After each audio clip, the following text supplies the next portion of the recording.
దెండూరు శాసనసభ్యులు శ్రీ చింతమనేని ప్రభాకర్ గారిని మాట్లాడవలసిందిగా కోరుతున్నాం.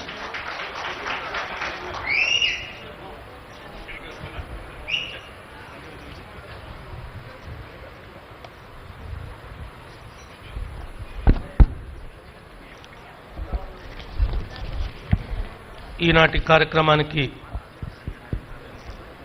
ముఖ్య అతిథిగా వచ్చేసినటువంటి పెద్దలు, గౌరవనీయులు, రాష్ట్ర సివిల్ సప్లైస్ శాఖ మాచ్యులు మనోహర్ గారికి, వేదిక మీద ఉన్నటువంటి నా సహచర శాసనసభ్యులకు, ఎంపీ గారికి, అదేవిధంగా వీరపాండ్యన్ గారికి, జాయింట్ కలెక్టర్ గారికి, ముఖ్యంగా రైతాంగ సోదరులకు, కూటమి నాయకులకు అందరికి కూడా హృదయపూర్వకంగా నమస్కారాలు. ఇది ఒక చరిత్ర.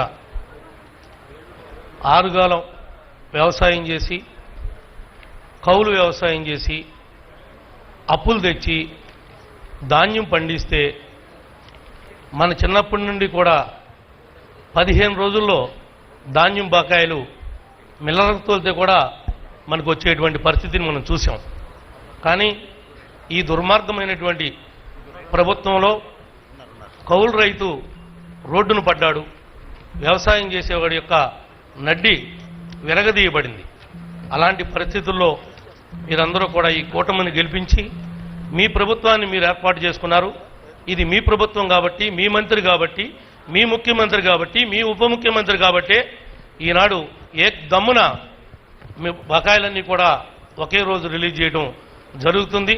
దీనికి ప్రత్యేకంగా కృషి చేసినటువంటి మంత్రి గారికి, ఈ ప్రభుత్వానికి మద్దతు ఇచ్చినటువంటి మీ అందరికి కూడా ఇప్పుడు రాబోయే రోజుల్లో కూడా మరి ఇంకా పరిపాలన గాడిలోకి తీసుకొచ్చి, చిన్న టైం లేదు మంత్రి గారు, ఒక్క మొక్క చెప్తాను. నేను వ్యవసాయం చేస్తే గత ప్రభుత్వంలో నేను చేసినటువంటి వ్యవసాయాన్ని కూడా నా పేరు మీద నమోదు చేయకోకుండా, నా ధాన్యాన్ని కొనుక్కోకుండా అలాంటి దుర్మార్గమైనటువంటి పరిపాలన కొనసాగింది.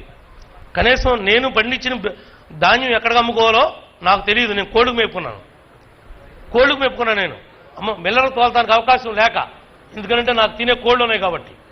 అలాంటి పరిస్థితి, అలాంటి కక్ష సాధింపు చర్యతో వాళ్ళు నడిచారు. ఎవరిని కూడా మెసలు ఇవ్వలేదు. ఇందాక చెప్పాడు శ్రీనివాస్ గారు, లారీ కోసం రైతు ఎత్తుక్కోవాలి, మిల్లర్ను బతిమాలుకోవాలి, దింపుకునేటప్పుడు ఇబ్బంది, దింపుకున్న తర్వాత నీది ఇరిగిపోతుందని చెప్పి ఎంత కడతామని చెప్పి బండి దింపుకోకుండా లారీ అక్కడే పెట్టి, ట్రాక్టర్ వెళ్తే ట్రాక్టర్ అక్కడే పెట్టి, రైస్ మిల్లరు ఇటు అధికారులు వేధింపులు ఇంత అంత కాదు. మంత్రి గారు ఇదంతా శాఖంతం మీరే కాబట్టి, మీరు ఒక రైతు బిడ్డగా మీ ఏరియాలో కూడా ఎక్కువ పండించేది ధాన్యమే కాబట్టి ఆ యొక్క సమస్యల్ని ఎక్కడా కూడా ఉత్పన్నం కాకుండా మీరు చూస్తారని మేము భావిస్తున్నాం. చేసి చూపిస్తారు. ఆ సత్వ మీకు ఉంది. గతం వేరు, మనం వేరనే విషయం మరి ఈ రోజున వీరపాండ్యన్ గారికి కూడా నేను ఫోన్ చేసి అడిగా, ఏమంటే ఓళ్ళలోకి వెళ్తుంటే రైతులు బకాయిలు అడుగుతున్నారు, కొద్దిగా తొందరగా మీరు పట్టించుకోండి అని చెప్పి నేను ఫోన్ చేయడం కూడా జరిగింది రైతు బకాయిల గురించి. మరి ఇంత తొందరగా మన దగ్గర ఆర్థిక పరిస్థితి లేకపోయినప్పటికి కూడా మీరు పురమాయింపు చేసి ఈ రైతులకు ఇచ్చినందుకు, ప్రత్యేకంగా మా జిల్లాకి మొట్టమొదటగా వచ్చి మరి ఇంత మంచి కార్యక్రమాన్ని ఇంతమంది రైతుల కళ్ళల్లో ఆనందాన్ని నింపినందుకు ప్రత్యేకంగా మనోహర్ గారికి ధన్యవాదాలు తెలియజేసుకుంటూ మీ అందరి దగ్గర కూడా సెలవు తీసుకున్నాను.